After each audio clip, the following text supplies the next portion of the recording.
একটা নির্দিষ্ট বয়সের পর ছেলেরা যেন পরিবারের বোঝা হয়ে দাঁড়ায়।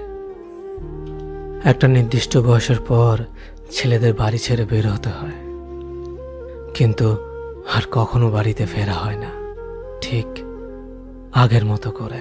স্কুল ছুটি হলে যেমনটা বাড়ি ফিরে আসতো। একটা নির্দিষ্ট বয়সের পর ছেলেদের জন্য পৃথিবীটা কঠিন হয়ে দাঁড়ায়। কেউ পাশে থাকে না তখন। পরিবার সে তো আগেই জানিয়ে দেয়, এখন নিজের পথ নিজে মাপো। একটা নির্দিষ্ট বয়সের পর বাবা মার আদর আর পায় না আগের মতো করে। ব্যবহারে বুঝিয়ে দেয় নিজের প্রয়োজন নিজে মেটাতে পারো না, আবার আদর চাও কেন। একটা নির্দিষ্ট বয়সের পর ছেলেরা ডিপ্রেশনে ভুগতে থাকে।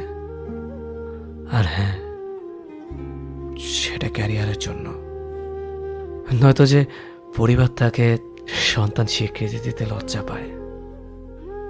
একটা নির্দিষ্ট বয়সের পরে পরিবারের কাছে সামান্য কিছু আবদার করার যোগ্যতা হারিয়ে ফেলে ছেলেরা।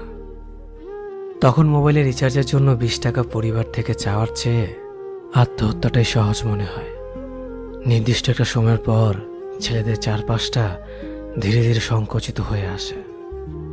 এই সময়টাতে একটা ছেলে কতটা কষ্টে থাকে সেটা কেউ জানতে পারে না। একটা নির্দিষ্ট সময়ের পর পৃথিবী জানিয়ে দেয় তুমি সোনার চামচ মুখে নিয়ে জন্মাওনি। তখন পৃথিবী তোমাকে একা ছেড়ে দিবে।